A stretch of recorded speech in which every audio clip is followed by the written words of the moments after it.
In this lecture, we are going to talk about inclusive education and begin to develop your abilities to evaluate environments that are intended to be inclusive. We'll discuss whether they are or not.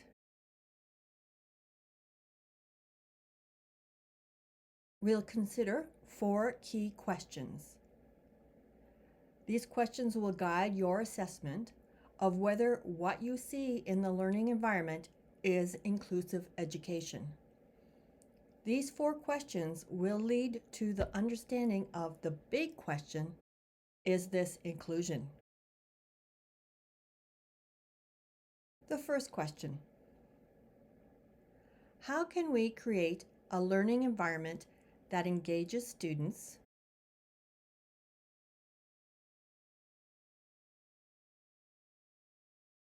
and helps them to learn and achieve to the best of their abilities?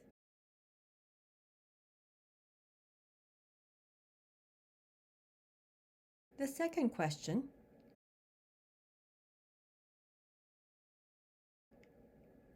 what role does meaningful relationships play in student success?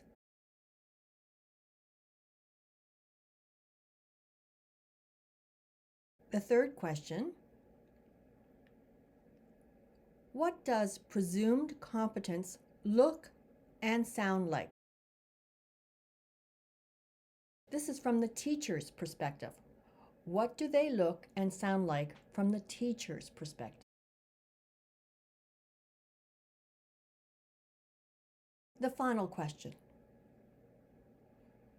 how can we help our students to build growth mindsets? What does a growth mindset look like? What does a growth mindset even mean?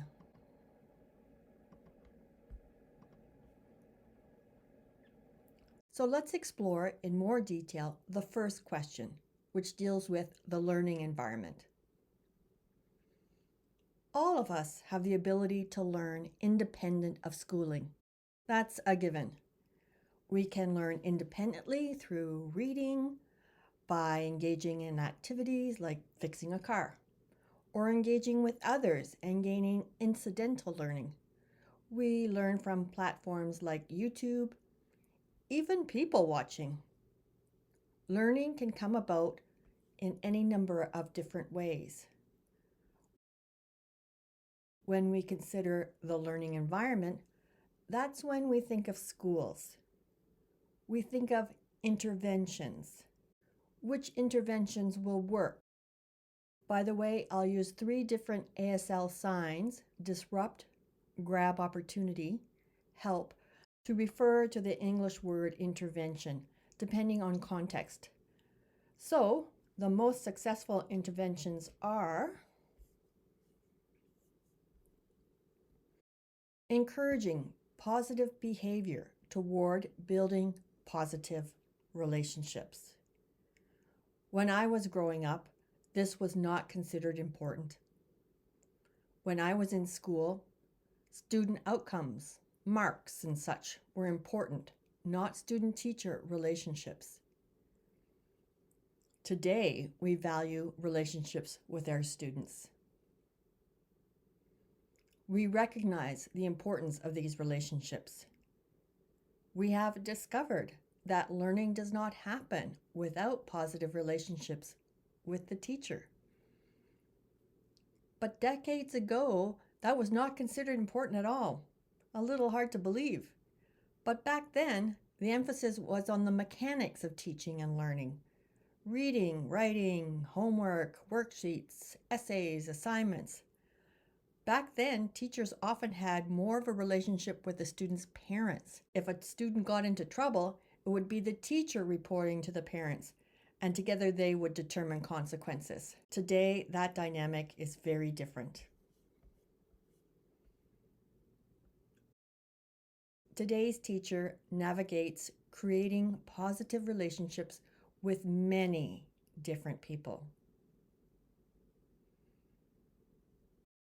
Even a single significant relationship with an adult at school can have a tremendously positive effect on a student. If a student has no one, not one positive relationship with an adult at school, they will struggle to learn.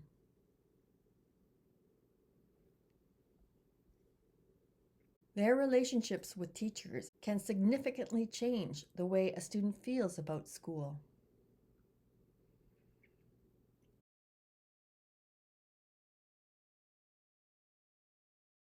Our goal in school is not to make children do anything.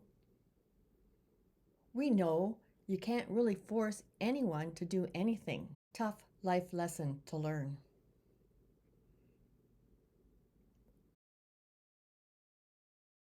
Our goal is to make them want to do something, want to do anything, to create a positive environment and atmosphere such that the student is eager to take on a challenge. Building positive relationships does take a lot of hard work. The hard work is in self-discovery, self-analysis, looking at your own attitudes, knowing ourselves well. Right now, think of a student you know or have worked with who has been a challenge. For my part, I have lots of painful memories. I have many memories of where I purposefully made the student feel bad. Throughout the course, I will share some of my stories in hopes you can learn from my mistakes.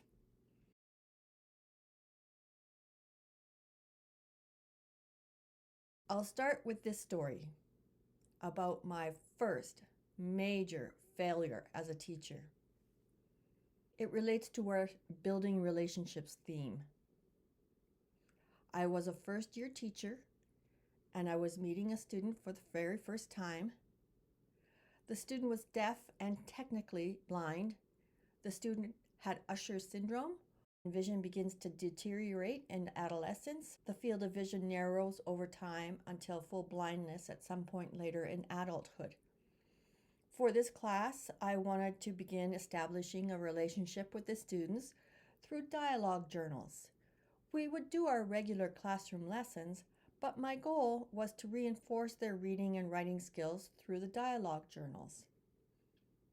The routine was for me to write something in each of the journals and hand them back, and then each of them would respond and then hand back the journal to me.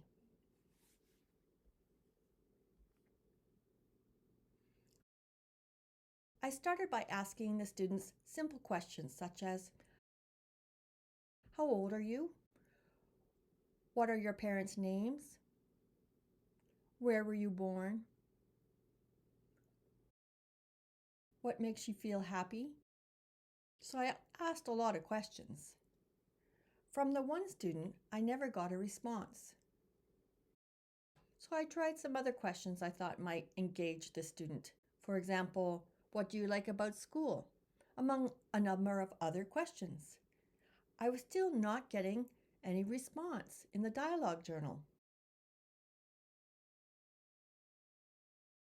So I pulled him aside and asked why he wasn't responding to me in the dialogue journal. He didn't say anything. So the next day I tried some other questions I thought might engage him. This time he did respond. His response was scribbling over my questions, effectively making them illegible. I took this as defiance and I got angry. I pulled him aside again and asked him what he thought I felt when he scribbled over my questions to completely blacken them out. No response. I told him he needed to respond to my questions. So I said we would start over again. I wanted to keep it relatively easy by just asking him one question. What is your name? He wrote down his name. Then I asked a new question, which he scribbled out again. I was so frustrated. I called him over again. I asked him what he was feeling as he scribbled over my questions, at which point he grabbed my pen and scribbled out his name from the previous day. Then he started to cry. I felt so bad, and I apologized, admitting I shouldn't have done that, but I could see the relationship between us was damaged. This is a particularly painful memory for me. It weighed on me for many years. It wasn't till much later I realized what I had done wrong. I had all the power. I asked all the questions. I gave no information to him about me. I didn't share with him my own experiences. I could have said that I was born in Saskatchewan too. I could have shared that I have pet cats. At which point I could have asked if he had pets. And to begin building a relationship through sharing. Instead, I held the power and was carrying out what must have felt like an inquisition. I was expecting him to respond to me. I was expecting him to provide me information about him, but I wasn't sharing anything about myself. That was a valuable lesson for me.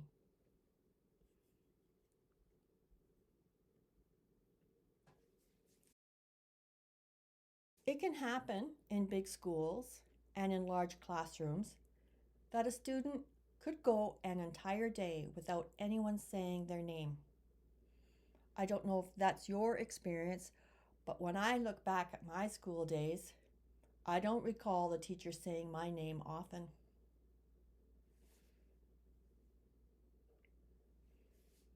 Be the adult who speaks to each student by name. Everyone loves to hear their name in a positive context. It makes them feel important.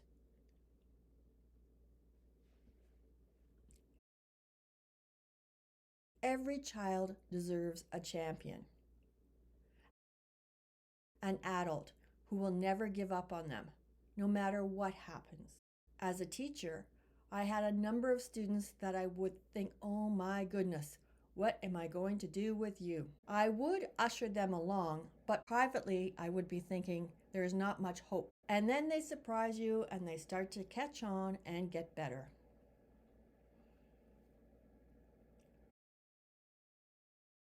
You need to understand the power of connection. You need to insist they do their best work to become the best they can possibly be.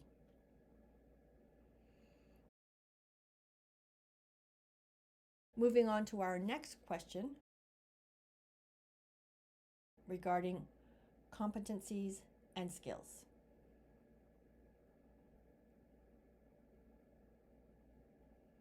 Let's begin by talking about comments often shared among teachers, especially in the staff room, and what these comments have in common. My students are so far behind, I don't think they will ever catch up. Shouldn't we be more realistic about this kid? They're never going to get it.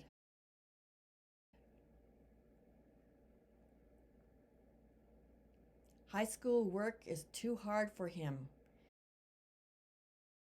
He refuses to do the work I do give him.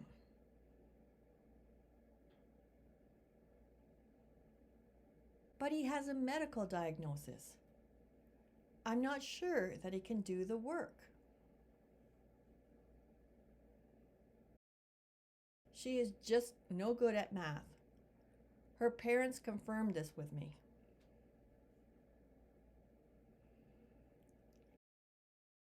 He can't do this because he can't read the textbook.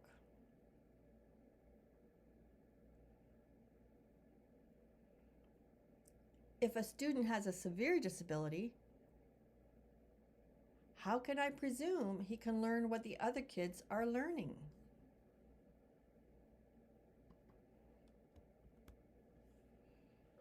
What all of these comments have in common is that they reflect the deficit perspective. And we all have it. We all have been socialized into believing what people are capable of doing. And that influences our teaching and our attitudes.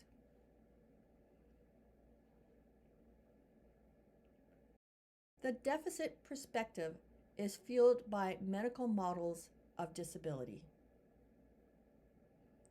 Diagnoses dominate our thinking of what's wrong with us.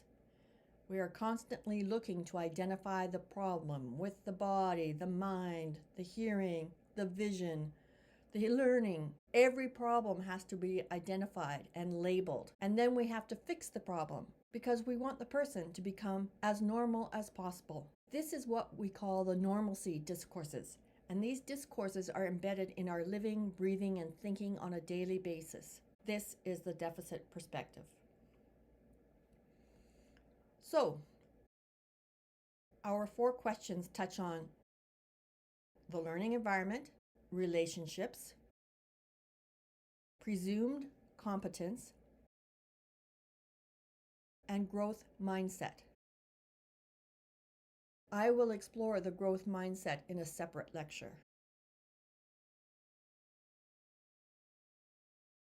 At this point, I wish to emphasize that inclusion is an experience, not a placement.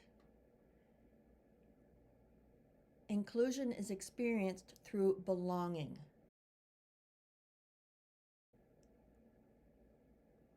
The belonging continuum does initially emphasize placement.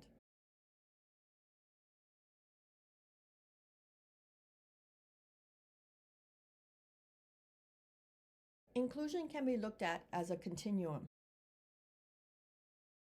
which comprises 5 kinds of spaces.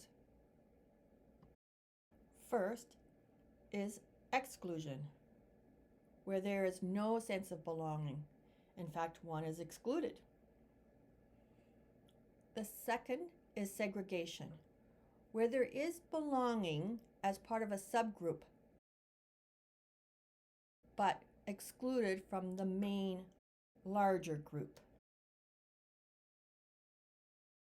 Integration means there is some interaction with the larger group, but there is no real sense of belonging. Inclusion acknowledges the presence of the other. They are included, but don't yet feel they belong. The final space of belonging is a mutual and shared sense of belonging by everyone.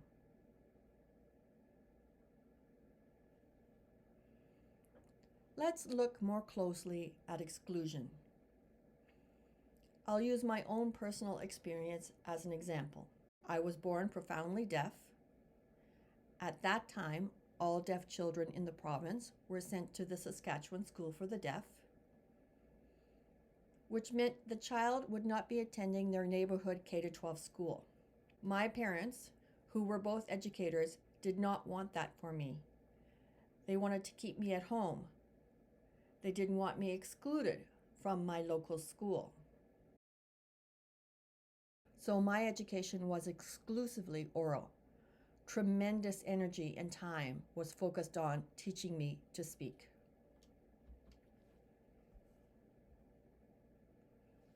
My parents did not want me to be in a segregated setting with other deaf or hard of hearing peers.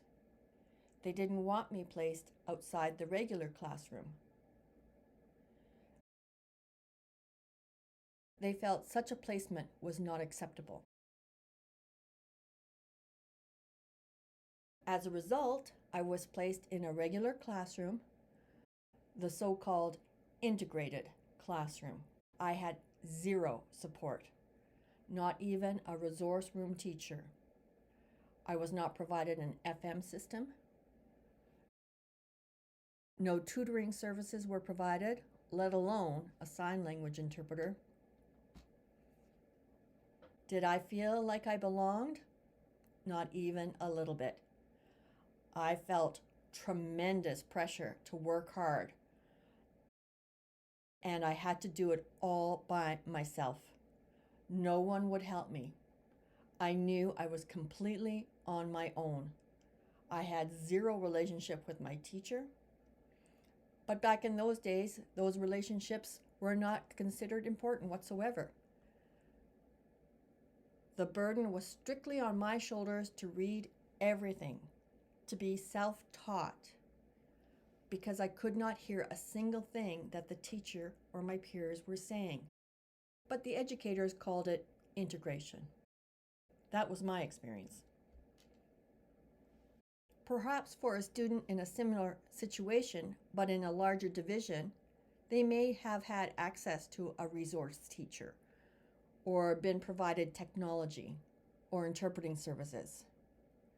That experience might more correctly be described as integration.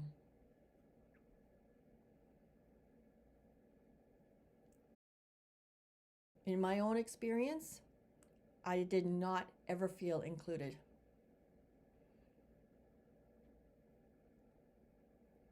Take chemistry labs. The teacher would be at the front of the lab leading a demonstration, and the whole class would be gathered around the bench to watch. Impossible for me to follow her instructions. I would stand at the back of the crowd, not even trying to follow along, knowing that evening would be spent studying to understand what that experiment was all about.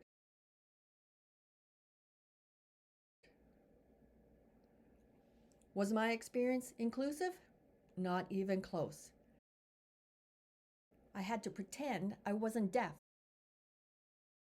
I sat 5 hours in the classroom, not hearing a single word, bored to tears, every single day for years. And every night was reading, rereading, studying, and doing my own additional research in order to keep on top of the content. As a result, I developed an extreme work ethic. There was no other way to survive in school. Every night, I would do schoolwork for an additional 3 hours and 5 to 6 hours on weekends. This went on for years. That was my whole life, working all alone. I came to that lesson very young. At the age of 7, I knew no one was going to help me.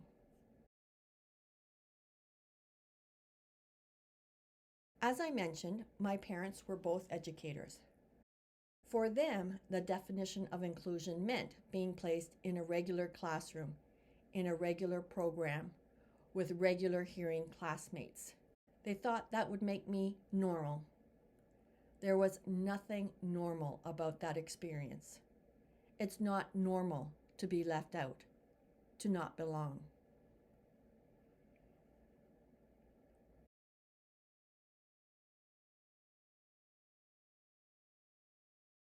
Now we'll move on to the last space on the continuum.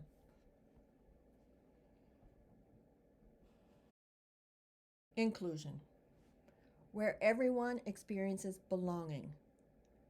The image here on the slide represents everyone as icons of different shapes and sizes, representing the diversity of learners. And it's important that teachers accept and embrace this diversity. Everyone is different, and that needs to be accepted and respected. This is inclusion.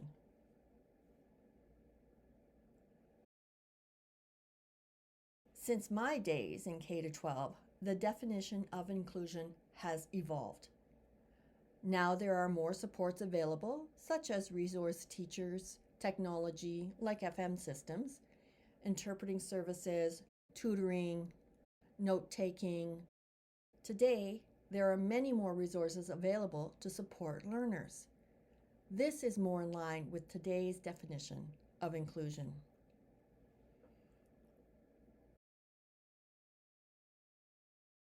But even if we provide all the supports possible, and yet the student still feels stupid, does not feel a sense of belonging in the class, or does not feel connected to the teacher, then it's not an inclusive environment.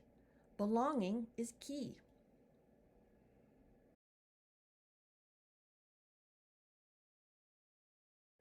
We need a broader perspective on where we should target our efforts. Instead of emphasizing resources, let's focus on resources and belonging.